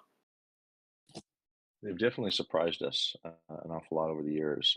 Things that we never thought were possible, and even some of the updates. Some of them have come completely unexpected, and they like you say, they just you never know what they can do. They take a challenge and then they try and make it work. I think I read an article where Sean Murray was asked about other platforms like the Switch, and at first his initial response was no, it can't handle it. And then he went to his team members and they did a little bit of work, and but the next thing you know, I mean, look what we got. Switch is now available with No Man's Sky on there. So anything is really possible. They're a very talented group, and probably very underrated, in the community of gaming as developers, and a small team of that. So I'm I'm looking forward to whatever it is they give us, and I take every update with a grain of salt and just enjoy it for what it is. The development of this game has gone more than 100-fold, and even from back in 2016, what they first introduced, what the game was supposed to be, and have grown into more than what the game was supposed to have been. And it feels like such a short time. 6 years is a pretty long duration for any game, honestly. And they've put out updates to keep it fresh. So who knows how long they've got. Probably years in terms of developing certain things like lore and stories and other methods of keeping the fans interested in purchasing the game. I found it funny that when Sean said, "Yeah, you cannot do that," that there was one person or a few person that says, yes, we can do that. And they had to prove a point that they can do it. I found it funny that actually was what led to the No Man's Sky Switch version. That more and more people started being convinced when they saw somebody doing something as like, hey, if you do this and this, then, and they added more and more to the team working on that Switch. It was like, it was nice to see the that they still challenge themselves to do better as well, which is I mean, the best way to get a good developer team, no? Yeah. As humans, we never really want to stop, learning. And I think they take that in their company as well, as they're continuously learning and developing new things, and figuring out ways of making the impossible possible. So um, that speaks a lot for the character of the developing team itself, of each and every one of them. Um, as far as this new game that they've been planning for a couple of years now, I'm really looking forward to seeing what exactly they have in mind. They've been very secretive, um, whether or not it's space related or land based, or who knows. Nobody really knows exactly what kind of video game it's going to be. We do know one thing for sure: it's not going to be a Joe Danger game. And I'm just looking forward to seeing where that direction ends up. So, and will it be enough for people to stop wanting to play No Man's Sky, or is it an extension of No Man's Sky into a new realm of gameplay? Maybe it's the travelers waking up from their simulation and then have to live a real life. No Man's Sim. Yeah. Interestingly enough, the ARG was very real, and really, really cool. You guys, I'm sure, remember when they had the ARG in No Man's Sky. Those were some really amazing days, and I think that was a defining moment in what brought the community together as a whole, in working together, to make things happen. I wasn't around for the ARG myself. Were you involved, Captain Steve? I wasn't involved, but I was watching L Plays doing it and Cobra, because they both got sent things through the post and all sorts of stuff. And yeah, it was really good, the Waking Titan stuff and the idea of the Dreamers. I've always wondered whether the Dreamers are the NPCs that we see inside the Nexus now, because they're almost about the same in number. The what? They are what? You're not the first person to say that. I've heard that one a few times, actually, Captain Steve.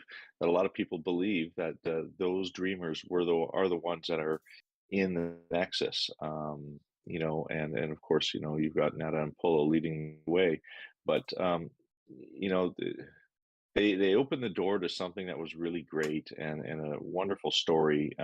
Sometimes dark, but it was amazing times, because you got to interact with those dreamers and try and accomplish a goal as a team.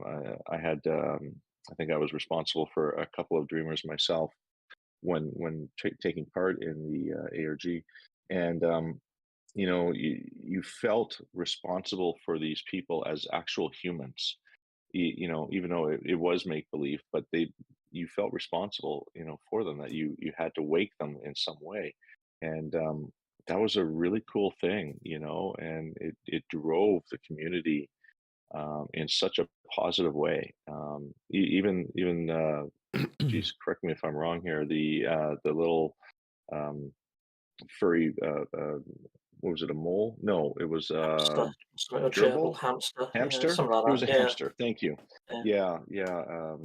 Geez, I can't. I'm trying to think of the name of the hamster at the time, but we actually got to direct the hamster as a group and try and get him through that maze. That was amazing. Amazing. Those of you who weren't around for that, yeah, it was amazing. Pun intended. To make this hamster go one direction or the next, right? That was really kind of a neat thing.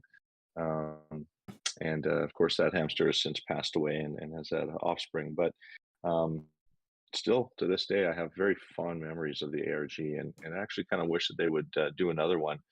It's an expensive game for them to introduce, but I think it's worth it. I really do. Captain Steve, I'm not sure if you wanted to share with us something of your buildings or something you want to share with us where we can step out of the studio, or you just want to keep talking. To be honest, I'm going to have to chip off in a minute. My missus is at Okay, some all sort of right. party. I need to go pick her up. All right, no I've got worries. one question for you guys, if I can ask No a worries, question. no worries. So 2023, what would you like to see if there was a wish list of maybe top 3 things that you'd like to see come into iteration next year? What would they be? It's a few things. I mean, there's always the need for more building parts, but we all know that. To be honest, I would like to see more exploration possibilities. Either by changing variety to planets or by giving us a reason to go and visit planets. That's one thing. And the second thing, I would actually like to see ship customization and implement it really well.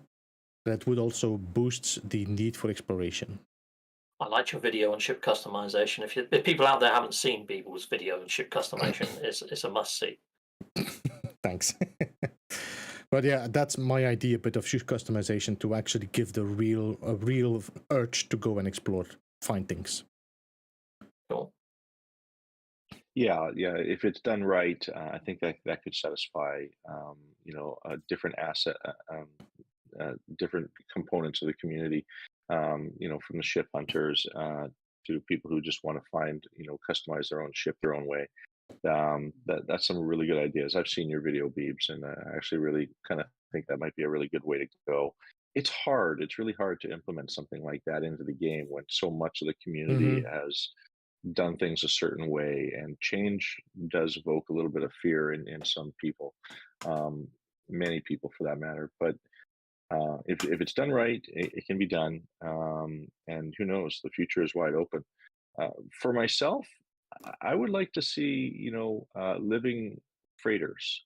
So an evolution of what we have with the living frigates into the freighter variety, and the ability to see different styles of freighters, both externally and internally.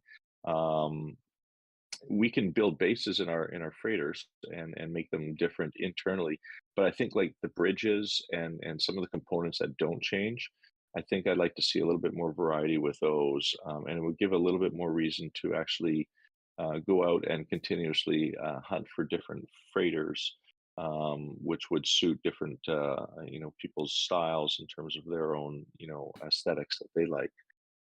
That would be kind of a neat way to go. I'd like to see a living freighter and more styles of internal, Yeah. components that are constant. We've seen that for a long time now, and those freighters, they've been in the game for a long, long, long time. I like to see more of that, and possibly that might be where they're going, but it's hard to say. Yep, it's indeed hard to say. What do you want to see, Captain Steve?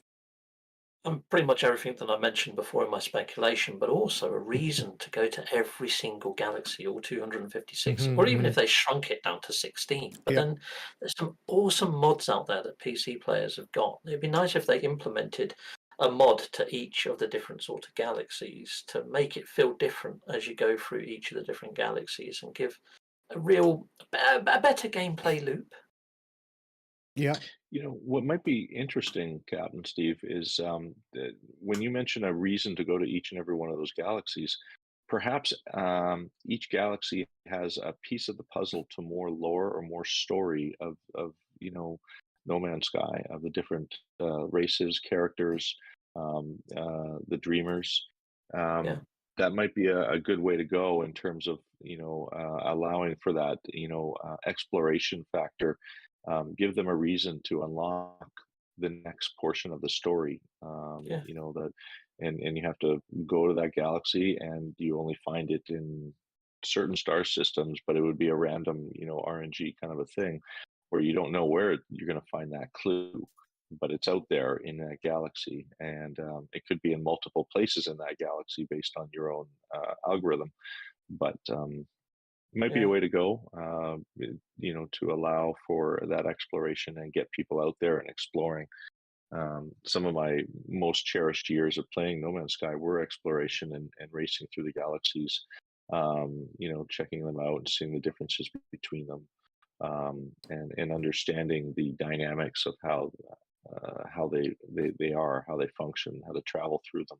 Mm. So, yeah, that's a great idea. I'd really like to see that too. Cheers. Okay, You know, guys, I'm going to chip off now if that's okay, Beebs. all Unless right, you got no any. worries. No worries. Have a good one. Kevin, it's been a pleasure. Thank you Thanks so for much. joining. Yeah, you too, guys. So have a little Bye, clap. people. I love your bleachers, the audience, and everything. You've done so much work on the studio. It's amazing, mate. Anyway, bye all. Bye. I'm leaving the Take studio. care. See you, Captain. Thanks for joining, man. No Have a worries. good The one. captain's left the building. Bye.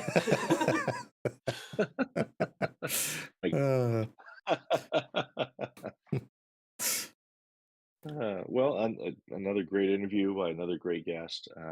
I think we've all been, wanting to interview Captain for a long time now.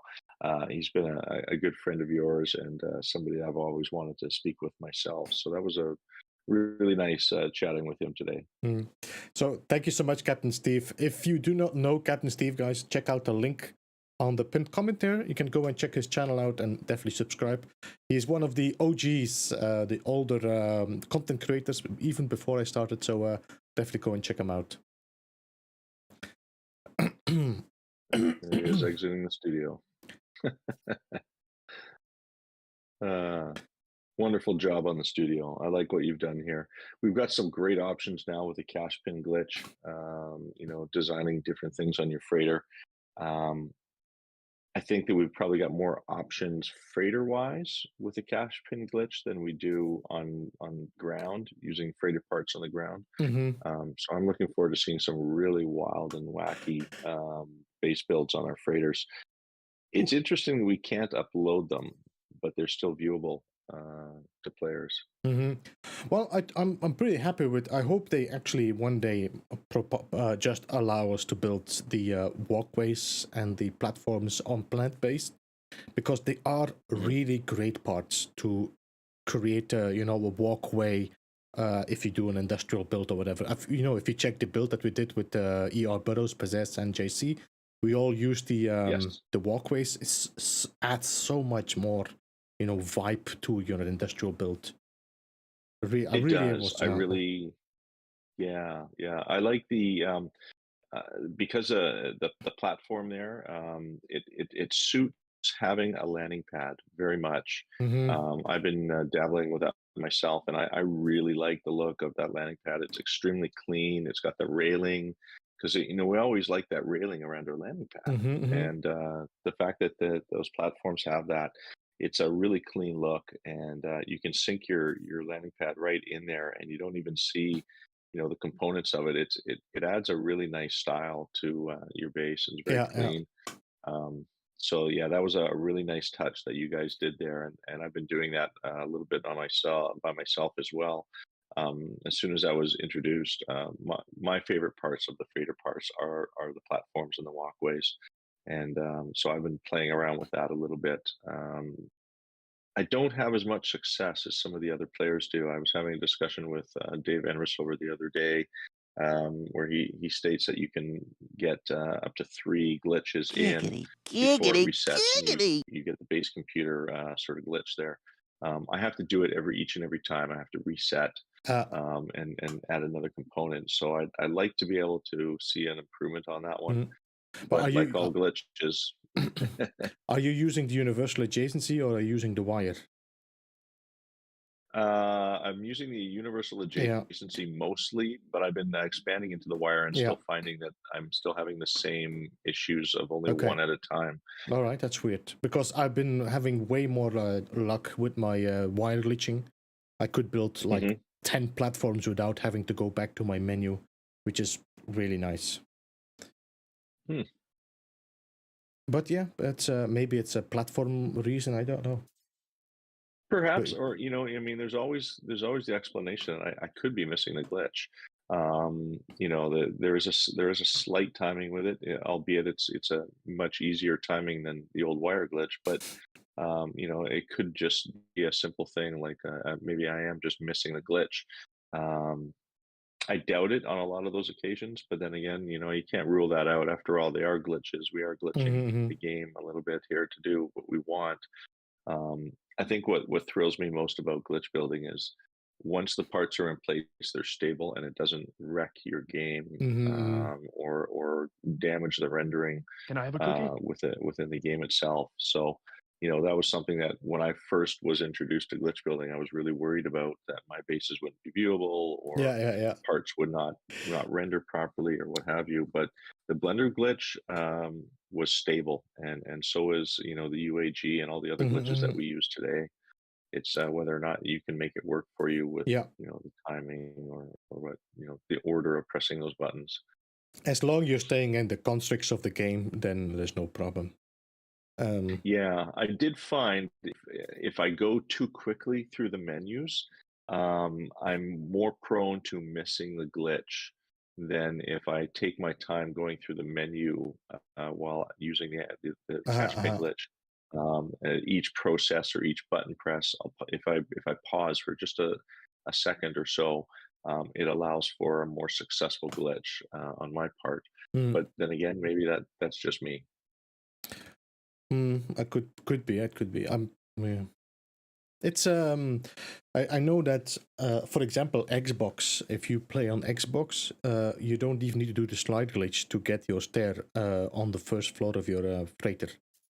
Really? I mean that was like that when I did the tutorial about my freighter hangar. You could just build the stairs in the floor of the freighter, which I could not do on my PlayStation or on my PC. So it seems like platforms have a different, sometimes a different feel to the glitch or the techniques. For me, it feels that way. As I described earlier, I have a problem with Stellar Ice. I've got a couple of systems where I discovered Stellar Ice and have been using it within the community, to take people to and help them, gain some quicksilver when they need a little bit more than what the community missions have to offer on a daily basis. And for whatever reason, I'm the only one who can't see my own Stellar Ice. The anomalies have completely changed on PS5 for me on my unit. Yet if I go there on my PC save, it's there. Friends who are on PS4 platforms still, they can see it. Switch can see them as well. So yeah, really, really kind of weird. And I do wonder if some of the consoles have individual updates, even as much as PS4 and PS5, which are owned by the same company. You would think that those updates would be a little bit more stable in that regard. But no, I've definitely experienced some weird little but it's like you gameplay. cannot see it at all. You just see like there's Stellar Ice somewhere, but you don't see it as a physical. No, it's a different anomaly. It's a different anomaly. I get the extinct community archive station, or extinct civilization archive, and it's consistently only that anomaly in 3 different Stellar Ice systems. Where once you would warp for 15 seconds and it would be there, and now you warp for 15 seconds and it's the extinct civilization. So maybe a very file strange. or something, a graphical file that was misplaced. Yeah, it's a little sad because there was one of my one of the systems that I used myself and really enjoyed that exploit within the game of being able to use the Stellar Ice. But yeah, that was a weird one. I have sent in a Zendesk, hoping that maybe that gets fixed. And I've had some other strange issues as well. There's a controller cursor drift on my PS5 that is related to the PS5 controller. That's well documented that the PS5 controller does have a drift. But I also think that there is still a bit of an issue within the game files itself where there is a drift on there. So I think it's like a double whammy. And there are times when, let me tell you, pulling your hair out while building with that drift, it's a challenge. I have to say, with my second controller now, which is not the version 1, I do not have that drift anymore. I could actually reduce on Steam. You can kind of enlarge the center point, so it doesn't allow to drift, but now I could completely reduce it back to the original size, and I don't have a drift on my new PlayStation controller, so that's a good thing. Okay, I'm going to try that on my Steam account. I use a PS4 controller on my Steam account, Mhm. and I have noticed a little bit of drift with that as well. And I've never had a drift with my PS4 controllers until this last update. And at first, I thought maybe I damaged my PS5 controller because it was really, really harsh initially. So that was one of the things, and I went through my settings, and it sort of temporarily fixed it for a day, but the very next day it was doing it again, and played around with my settings, both in game and also PS5 settings. So it's more than just a settings issue. There is a documented issue with controller drift with Mhm. PS5 controllers, um, but I also think there's also a little bit of a problem with it in game as well. So it's not just one thing or the other. It's kind of a both, adding to quite a drastic movement. Yeah, I had Yeah. less problems with my PlayStation 4 controllers than with my first PlayStation 5 controller. But yeah, Yes, definitely. that was Yeah, and definitely maybe there'll something be wrong factory wise. yeah, perhaps there'll be an aftermarket controller that we can adapt with our PS5s coming in the future. That would be nice. Mm-hmm. I like a little bit different controller. I preferred the PS3 controller, honestly.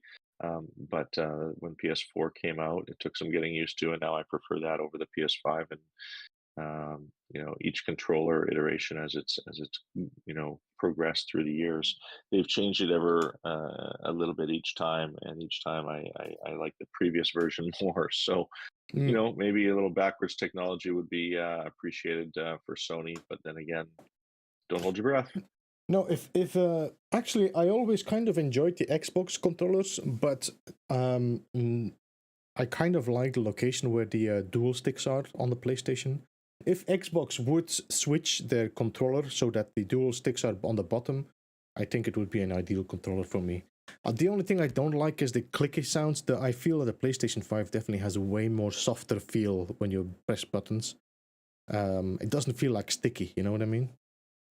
Yeah, it was a deciding factor Mm. when I first initially went with the PlayStation over Xbox was the controller itself. Not a fan of the asymmetric feel of the controller, which I'm sure you guys are laughing at me over because I love those asymmetric shifts. But as far as controllers go, I like how PS has the symmetric feel to the thumbsticks and the softer feel. You definitely hit the nail on the head with that one. That's something I enjoy an awful lot is that feel of a PS4 controller is nice. And the PS5 controller isn't bad, and Giggity, it wasn't giggity, until giggity. really this last update when we noticed the change with the drift. And for me, it was instant. One day it was perfect.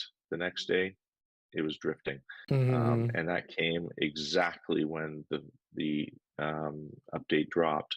And I was a little bit annoyed at first because, if you're a builder like myself, like yourself, we need exact placement and movements, and that really makes for some difficult building at times, Mm-hmm. for certain.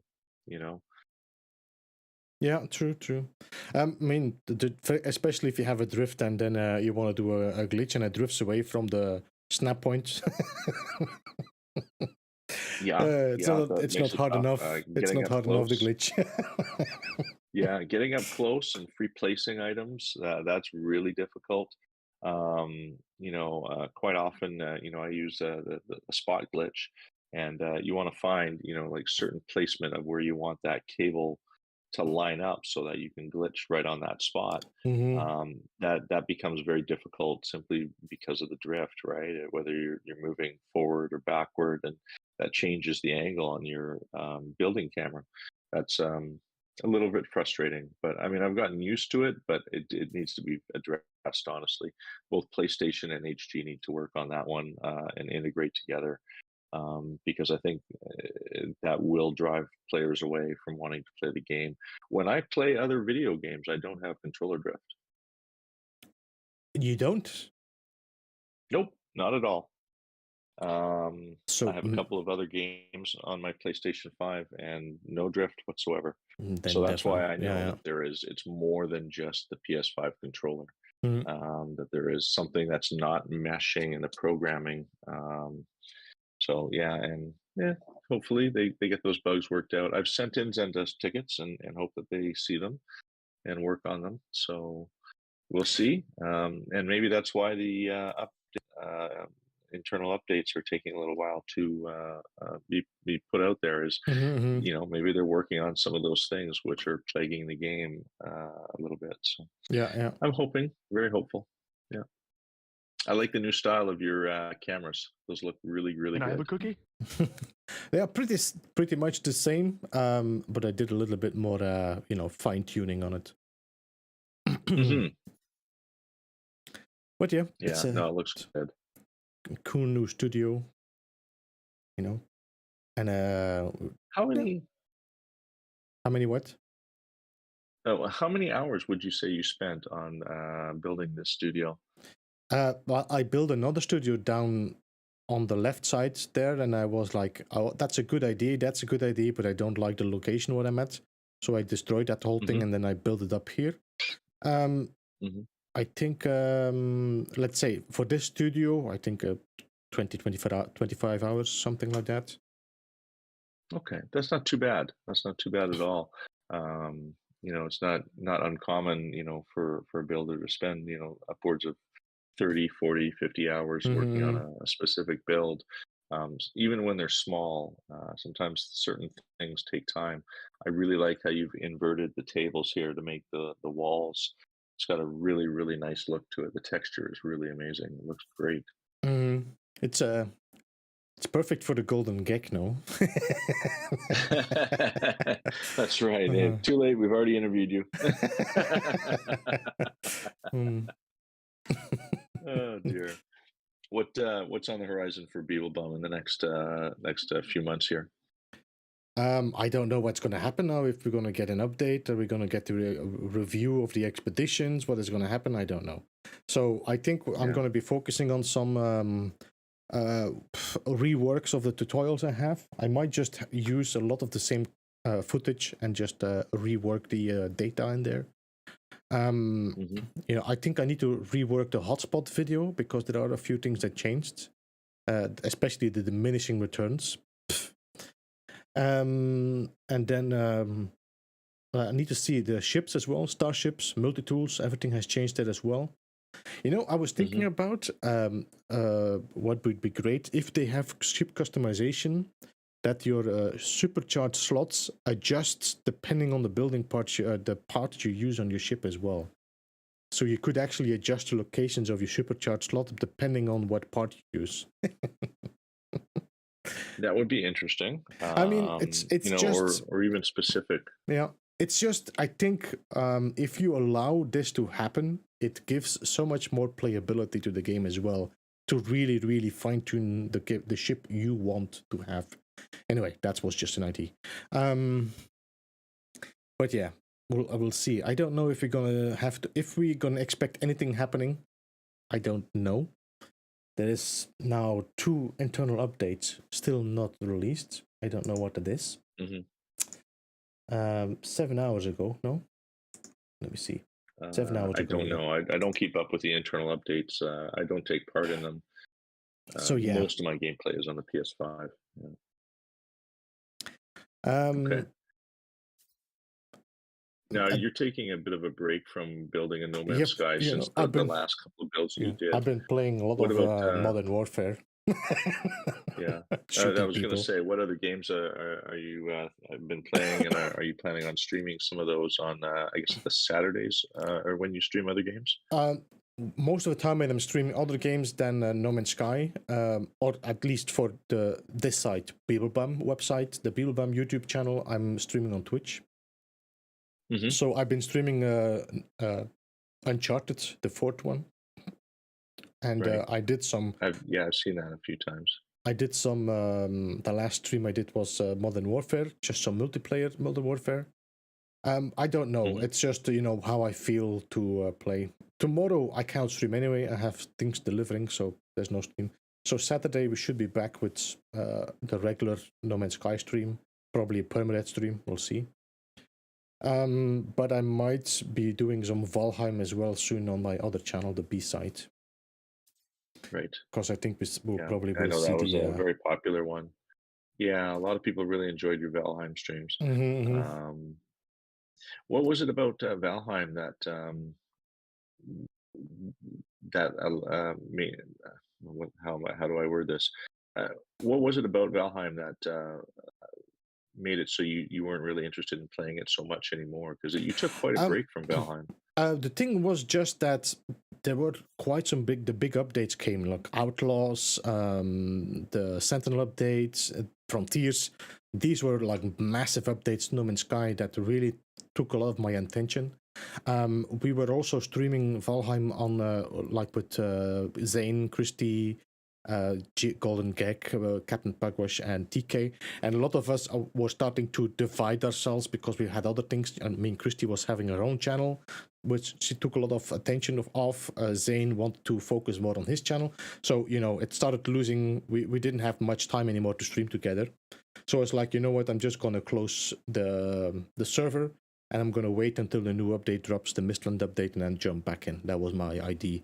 But it took longer than I expected, the Mistlands update. So we should see it probably in a few weeks, I would say.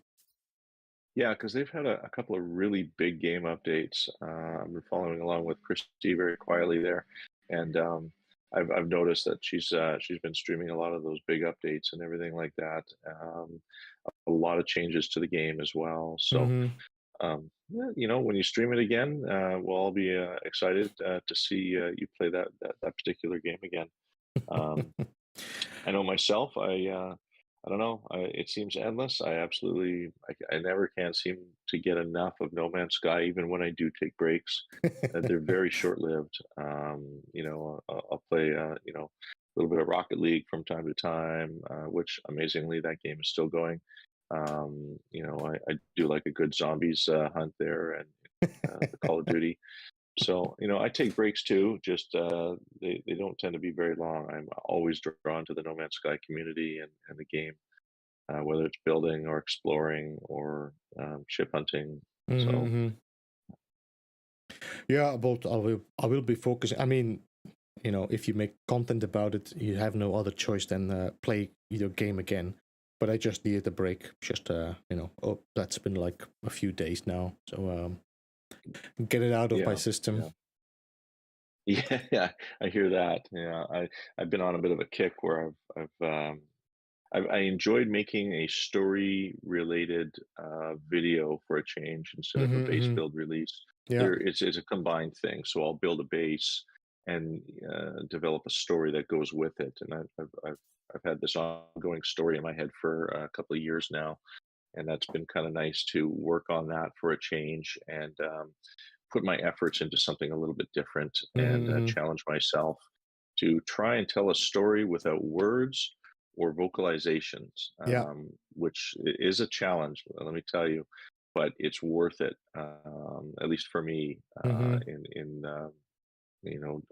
creating a story like that. So that's fun. I've been enjoying it and using No Man's Sky as a great platform to get the footage for those kinds of things. And I know others have done that as well. Whiskey Barrel Gaming has got a story series that he does. Golden Gek. Golden Gek has got one as well with Billy Blue Gek. There's a few others out there. I mean, Captain Steve has been doing some. So he's doing an adventure play, where he plays with his exomech robot. So his robot is a separate character he talks with. I mean, there's been a few content creators that made a kind of a story-driven videos. Yeah, I enjoy them. I like the idea of adding your own flair, your own story, and that makes things a little bit more interesting. And original content, which is always a thing there. When you see somebody who created a story for in and around the game that you've written yourself. Dave Enrisilver is working on one as well.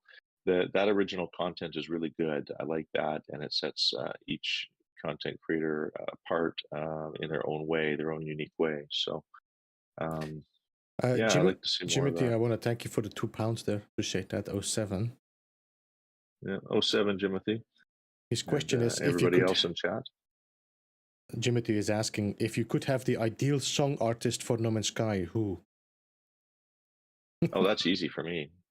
That's easy. Who? Pez. Pezes, huh? Pezes is actually really good. Yes. If you have not checked out Pezes music, he has really good music, really great for building and exploring. Yes, and he just released a new album, actually, Explorers 4. So yeah, Pez is great music. I use his music in most of my videos now. I bought his albums, and that allows me to use his music so long as I give credit in the description. Mm-hmm. And I love using Possess's music. He's got such a eclectic taste of music. You can almost find something for every style of video if you listen. Yes, he's In on fact, he Bandcamp. wrote for you. Yeah. Yes, he wrote for me for my a Polar Express. Polar Express. Yes. Yeah, a great tune. Yeah, very talented guy. So yeah, check him out on Bandcamp for sure. And next week I will be back. I think I will be finishing off the Atlas Temple. I think we should be now done very soon. Yeah, you got to be close. I think you've been saying that for the last couple of weeks now. Yeah. Decoration is the hardest one, though. Decoration for me is really, really hard. We've talked an awful lot about this in the past, where sometimes less is more, or the simplistic kind of variety of placing things in key position, but you don't need too much of things in all over the place, because it can get cluttered very quickly on you. But that's something that I struggle with all the time, is decoration. And I've had a couple of players ask me if can you help me with decoration. I'm like, hey, I struggle too. It's not easy. Yeah, decoration is one of the hardest parts of the game, to make things have that right feel and look. Yeah, they're very difficult for sure. Though I see you do a pretty darn good job, Beebs. I really like what you've done with the studio, and all of your builds have been really good in terms of its interior decor and placement of things. Yeah, it's always pretty minimalistic. I had a lot of work getting. I wanted to have a decoration in the background, but I didn't want to have it overly complex. So decorations add for probably a good 30% of your complexity, at least. There, to put a simple part together, for example, some lamps or lampshades.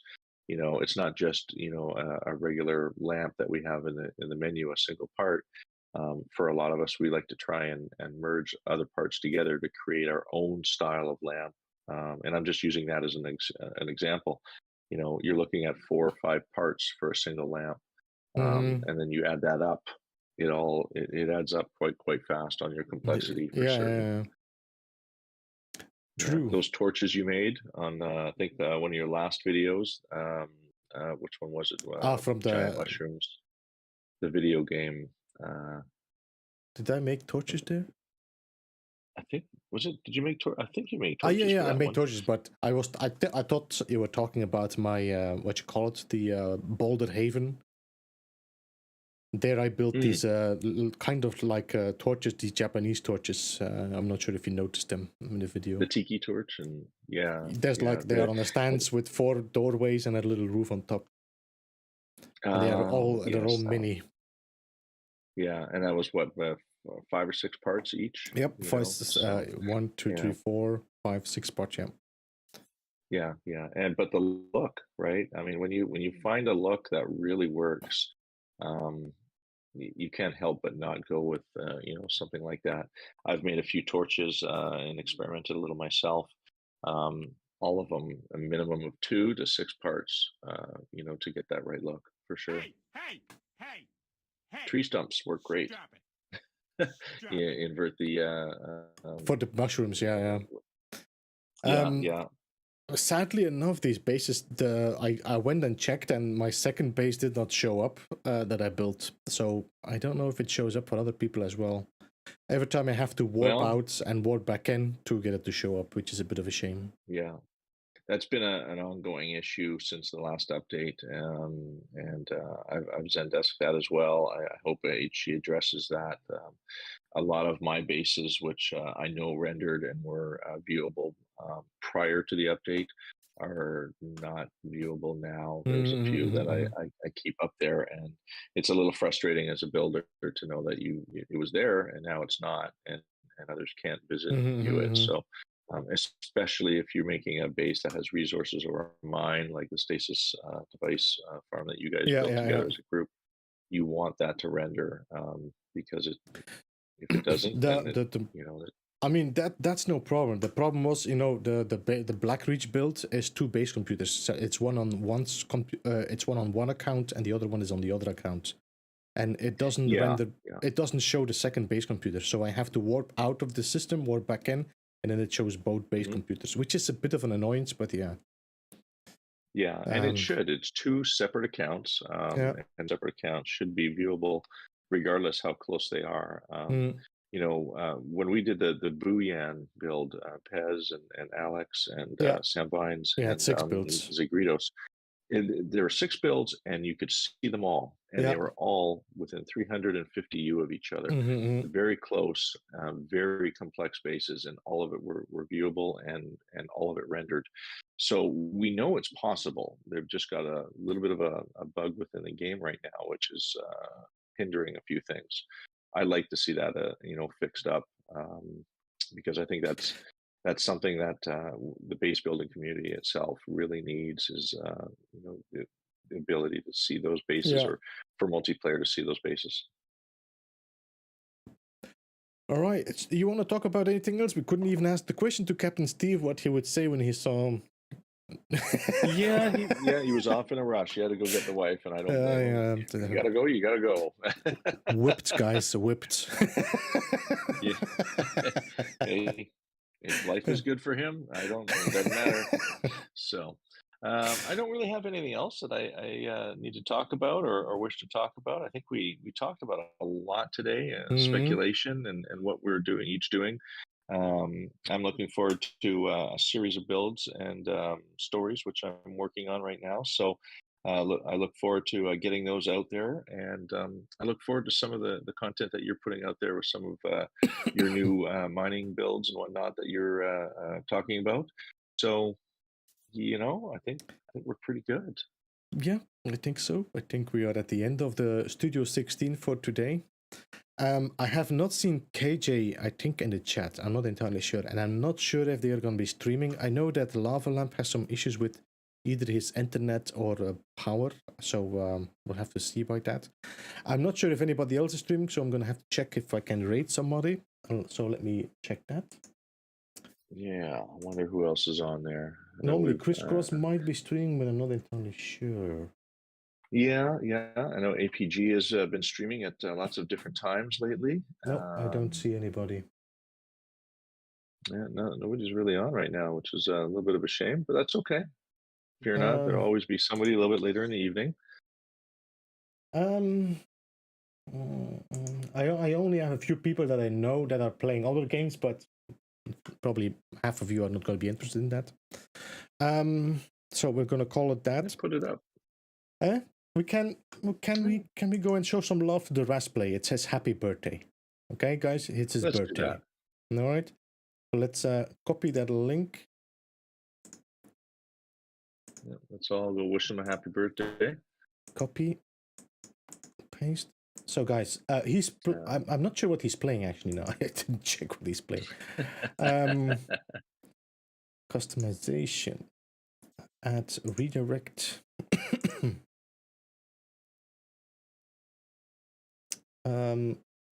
Actually, Ricey Starship is live. There we go. Is this Ricey live? Wait, can I double check that? Did he just go live?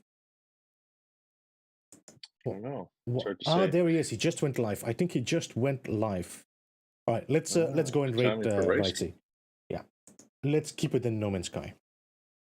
All right, thank you so much, DG, for joining today, and Captain Steve, wherever you are. Thank you as well for joining.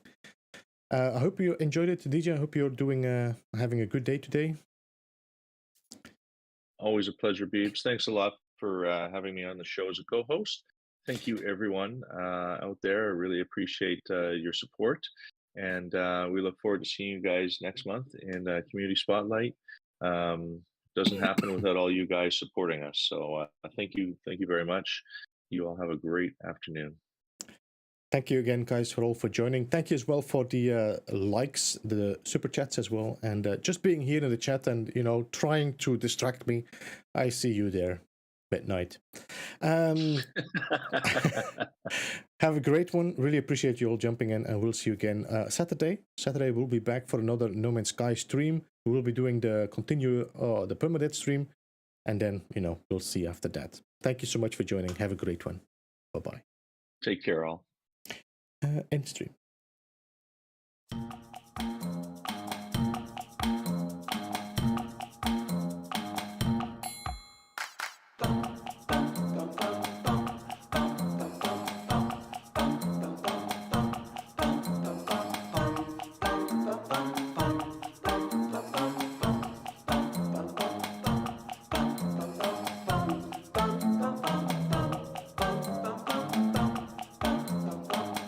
Beeblebum.